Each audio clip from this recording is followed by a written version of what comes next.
Hello everyone, welcome to our final double-sided blackwork tutorial with my snowflake pattern. This one I call the Snowflower, and it is the granddaddy. It is definitely a challenge to do double-sided because there's a lot going on here, and we're going to have to keep track of where we've been, which paths we've gone down on, which paths we have to do now because we can't get back to them later. There are a lot of ways that people could break this pattern down. And it's really up to you how you break it down. This is where the true art of double-sided blackwork comes in, is deciding what your path is. I'm going to do it with the branching method we showed in my last video, partly because I like that one because you can see what you're doing and you can spot mistakes easier. But it's also really hard to keep track of which branch you're on and which branch is another branch in something this complicated. Other methods you could do would be an inside out or an outside in.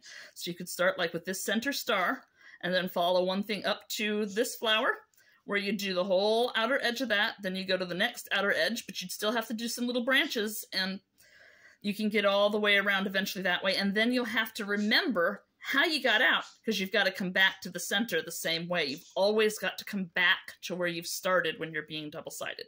You could also do the same thing where you start with the outline and then you come in and do another one where you're catching all the in-between branches and eventually working your way to the middle and then back out to where you started. The hard part with those paths, and the reason I don't like to do them, is because you really have to remember how you got from the center to the middle, or how you got from the middle to the edge, or how you got from the center to the edge, or from the edge to the center.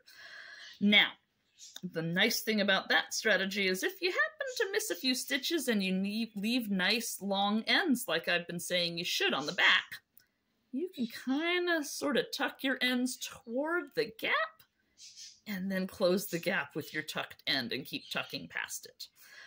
So there's a way to cheat, but it ends up looking a little bit sloppier, and sometimes you have to run the end of it. I like to do everything branching, and the main reason is because it lets me close things up quicker and see what I'm doing. But everybody approaches it different. When you're working something complicated, you're going to have to figure out what works for your brain to make a path. So, I really feel like I should have this pattern out, but I don't think I have enough space on camera to have the pattern out and for you to see it while I'm working on it. So we will do our best. So first I'm going to go out. I'm going to leave that long tail like usual, and I'm going to leave it a little longer than usual because I'm scared of this pattern. This is not easy. So we're going to go out that first little branch of the flower, and right away we see that it branches off in 3 different directions, and I always stow counterclockwise so that I know what I'm doing. You have to have a direction. And we're going to keep going to the biggest pointy parts. And then we're finally at kind of a middle where I can see that the next side will take over at some point. So I'm going to do all the middle stuff of this flower on this pass. I'm going to have a big old branchy thing going on here, and this is really fun to keep track of what you have done and what you haven't done. That is the main challenge of whole bean. What have I done and what haven't I done? All right, so now I'm out to that funky diamond thing on the edge. So we are going to work it. I'm going to do it different this time so you can see a different style. Before I did it out and back, out and back. This time we're going to go all around it. So first it's got a little branchy thing off from it. So we're going to do that little branchy guy.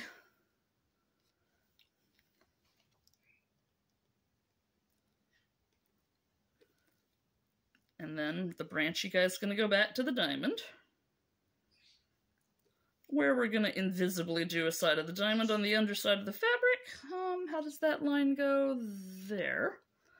And this time, instead of going back, I'm just going to keep going around the diamond just to show you a different style than what I did before, because there are always lots of ways to do these things. Got another little branchy guy going out here.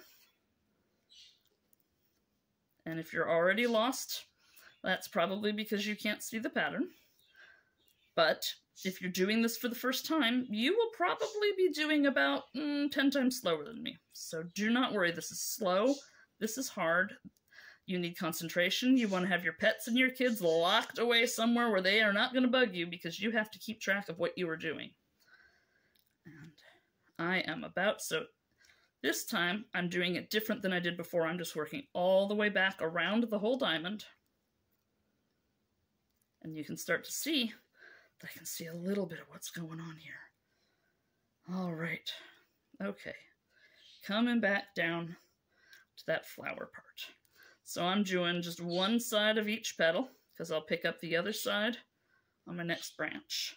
So I've got sides of petals there, going back down the middle. Yes, I am where I think I am. Okay. That's that stitch. Now we need to keep coming back here.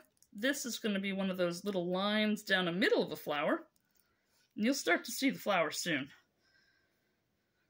So he's just a single line off there. And oh my goodness, I am going to give myself a headache trying to do this and talk at the same time. So we're coming up the other side of that petal. Look at that. We get to close off a petal.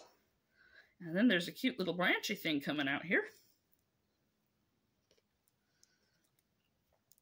I generally would choose not to do something like this in Holbein. I think that this would look absolutely perfect if I put a cute little felt back on it and put it on my tree as an ornament, or you couldn't see the backside. There is no reason to torture yourself with double-sided Holbein if it's not fun for you.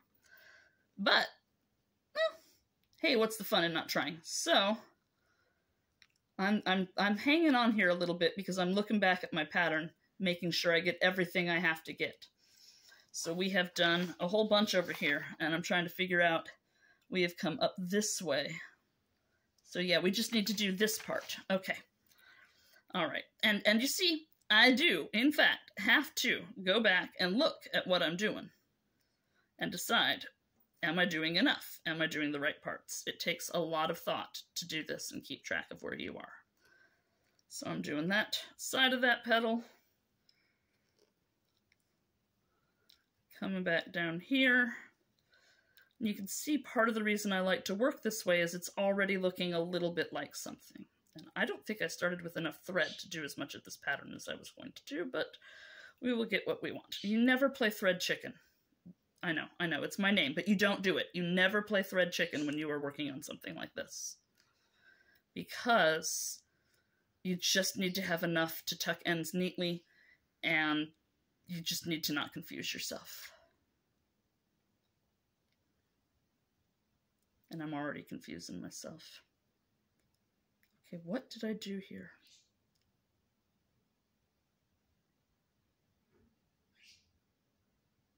Ah, I went one stitch too far. That's what I did. So now you're seeing the reality of it. I had to stop and pause and figure out where I was, what I was doing wrong, why things weren't leaning up, and I was just one little stitch off. So now I'm doing this other little branchy guy, and we're going to get to go back a little bit more toward the center here. So as you can see, there's a lot to keep track of in a more complicated thing. You have to keep track of where you are, but not just where you are, where you're going, what connects to what, making sure that you don't leave a path that you should have gotten because now there's no way to get there. And let's see, where are we? I get to go all the way back here towards my center. And we have done one small little section of this flower. I would then do, so I've done this chunk right here. I would then go up this side, do all of this stuff, come back all the way, and then we do the other side of the petal, and we do little by little, we would work our way through this pattern. So I am going to keep this video sane and short and just do one tiny little wedge, because honestly, I can't do this on camera anymore. I am losing my focus, but you can see we've got it double-sided. It takes a lot of focus, it takes a lot of attention, and you really want to have a quiet space and some time to work on it, and you're probably going to want to walk away from it every thread just to let your brain cool off. All right, that is my most challenging pattern. Again, pattern link is in the description. Please don't use the pattern from the video. I know you probably could, but please go, if you want to practice this on these snowflakes, please go get the actual snowflake pattern. It's available on Etsy. And that's all I have for you now. I hope you enjoyed this.